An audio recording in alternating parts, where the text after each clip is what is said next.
اصلاً لعنت کا مطلب کیا ہے؟ لعنت یعنی بندہ اللہ کی رحمت سے دور ہو جاتا ہے، اللہ کے نزول نعمت سے، یعنی جس پہ کہتے ہیں نا کہ جس مومن کا دن آج کا دن اس کے کل کے دن سے بہتر نہیں، معصوم فرماتے ملعون ہے ملعون ہے ملعون ہے۔ کیا مطلب اگر آج کا دن کل کے دن سے بہتر نہیں، آٹومیٹیکلی اللہ کی رحمت سے کیا ہو گیا؟ دور ہو گیا۔ اگر آج کا دن کل کے دن سے بہتر ہے فرمایا اس پہ رحمت ہے رحمت ہے رحمت ہے۔ یہ بالکل ایسے اگر آپ پوزیٹیو چیزیں کھاؤ گے آپ کے بدن کو کیا ہوگا؟ فائدہ ہوگا۔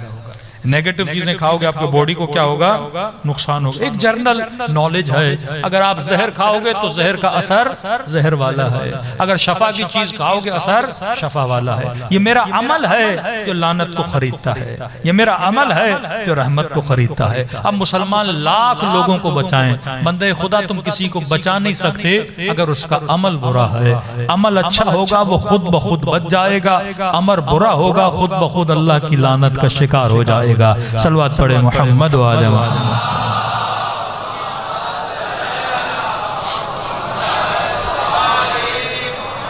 یہ مکتب اسلام اصولوں کا مکتب ہے۔ آج آپ نے دیکھا ہوگا کئی مسئلہ یہ ہے کہ دین اور دین فہمی، کیوں لوگ آج دین سے بھاگ رہے ہیں؟ کیوں آج کی نیو جنریشن دین سے اتنی متاثر نہیں ہو رہی؟ کیونکہ دین سمجھانے والے، دین پھیلانے والوں نے دین نہیں سمجھائے۔ اب کسی نے دین کو نبی کی زلفوں میں پکڑ لیا، کسی نے دین کو کپڑوں میں پکڑ لیا، کسی نے پگڑی میں پکڑ لیا،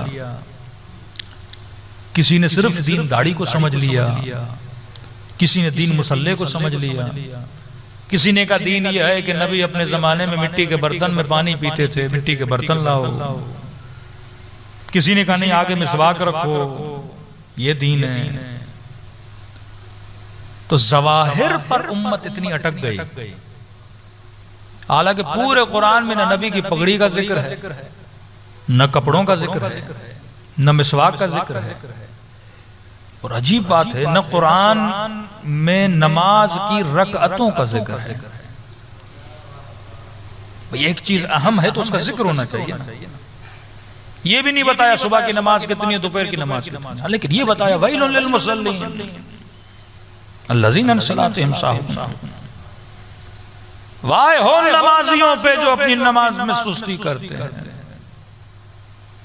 یہ نہیں بتایا کتنی رکعت، لیکن کہہ رہا وائے ہو نمازیوں پہ۔ لا تقربوا الصلاۃ وانتم سکارا، نماز کے قریب نہیں آنا جب تم نشے کی حالت میں ہو۔ یہ نہیں بتایا کتنی رکعت، لیکن یہ بتا دیا کہ نشے میں نماز میں نہیں آنا۔ قرآن اصول کی کتاب ہے، اصول بتا دیا نماز پڑھو، کتنی رکعتیں رسول سے پوچھو، لیکن اصول سے نہیں مکرنا۔ اصول بتا دیا کہ نشے کی حالت میں نماز میں نہیں آنا۔ نشہ عمل شیطان ہے، رجس، اصول بتا دیا۔ اب کون سا نشہ کروں کون سا نہ کروں یہ بحث ہی نہیں ہے، اصول بتا دیا۔ کئی لوگ کہتے ہیں مولانا چرس کا نشہ جائز ہے حرام ہے،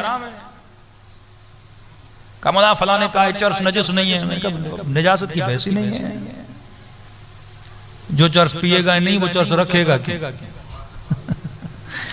نجاست کی بحث تب ہے جب بندہ جیب میں رکھے، اب بولے نجس ہے کہ نہیں ہے، میں نماز پڑھ سکتا ہوں کہ نہیں پڑھ، تو نے رکھا کیوں ہے بندہ خدا؟ ایک مرتبہ ہے کتا نجس ہے، مطلب اس کو اپنے پرائیویٹ حدود میں داخل نہیں کرنا جہاں بندہ عبادت کرتا ہے، اتنا قریب نہیں لانا اپنے ساتھ۔ ہاں اس کے دوسرے کام لے سکتے ہو تم۔ تو قرآن کس چیز کی کتاب ہے؟ اصولوں کی کتاب ہے۔ امت کس پہ چپک گئی؟ ظواہر پہ۔ نبی کا برتن ایسا تھا، نبی کی زلفیں ایسی تھیں، اب زلفیں چھوٹی کر لوگے تو کیا ہوگا؟ جو قدرتی طور پہ گنجے ہو گئے ان کی تو کوئی زلفیں نہیں ہیں۔ پھر یہ تو ایک ایسی نعمت ہوئی جو ایک بندہ محروم، اور محروم بھی ہوا پتہ نہیں اس کے ہاتھ میں نہیں، ایسے ہی محروم ہو گیا بیچارہ۔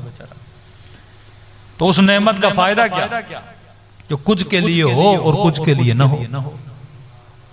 ایکول ہونا چاہیے نا نعمتوں میں، تو ہم سب کو ایکول ہونا ہے. نماز ہر بندہ پڑھ سکتا ہے، بیٹھ کے پڑھے، کھڑے ہو کے پڑھے، پڑھنی تو ہے، ہر بندہ پڑھ سکتا ہے. تو کچھ لوگوں نے برتنوں کو پکڑا، کچھ لوگوں نے زلفوں کو پکڑا. یہی معاملہ ہمارے اندر بھی ہے کہ کڑوں کے پہننے پہ زور زیادہ، بالیاں پہننے پہ زور زیادہ، دھاگے پہننے میں زور زیادہ، ظواہر پہ عمل کرنے کا زور بہت زیادہ ہے. لیکن جو امام حسین نے اصول بتائے اس اصول پہ زور نہیں. ہر بندے کے گھر کی چھت پہ عباس کا علم ہے، لیکن جس کا علم ہے اس کا علم کیوں ہے؟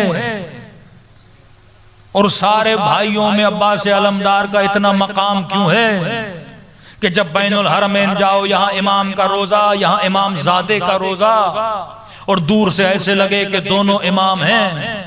اور اتنا مقام کہ امام معصوم کہیں کہ میری زیارت سے پہلے عباس کی زیارت کر کے آنا.